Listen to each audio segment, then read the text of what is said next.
یہ RIP کوئی بھی غیر مسلم کوئی سلیبریٹی مر جاتا ہے تو اس کے لیے ہمارے مسلمان بھائی RIP لکھ دیتے ہیں اور دعائیں مغفرت کرتے ہیں اس کے لیے، کیونکہ وہ فین ہوتے ہیں، ظاہر ہے اسے سنا ہوتا ہے، تو ایک وہ جذباتی ڈاکٹرائن رکھتے ہیں اس کے لیے.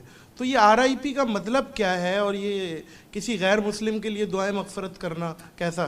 جیسے ابھی سدھو موسیٰ والا میں نام لے لیتا ہوں، اور ایک انڈین سنگر ہے KK، بڑے پائے کے صف اول کے سنگرز ہیں، یہ ابھی مرے ہیں دونوں، انتقال ہوا ہے، تو ان کے لیے بہت RIP کی پوسٹیں چلی ہیں، اس کے بارے میں کیا رائے ہے؟ دیکھیں جو لوگ پوسٹیں چلا رہے ہیں ان کے پاس دین کا اتنا نالج تو نہیں ہے.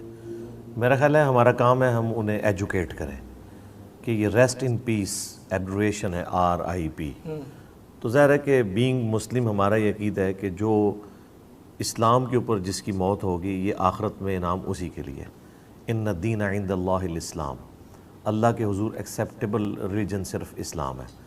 اب اگر کوئی غیر مسلم فوت ہو جاتا ہے آپ اس کی تعزیت کر سکتے ہیں اس کے گھر والوں کے ساتھ کہ اللہ تعالیٰ آپ کو صبر دے، یہ بات کرنے میں تو کوئی حرج نہیں ہے. جب تک کوئی مسلمان علم دین حاصل نہیں کرے گا اس سے اس طرح کی مس ہینڈلنگ ہوں گی.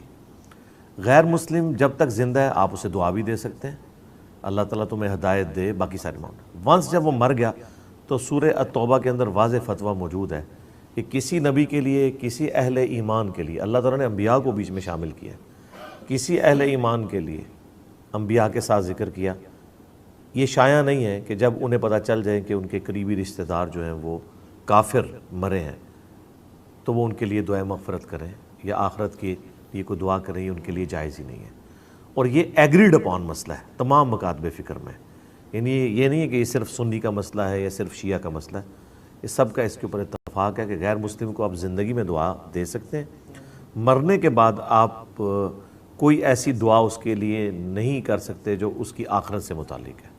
اس سے ہمیں منع کیا گیا، تو یہ غلط کر رہے ہیں جی.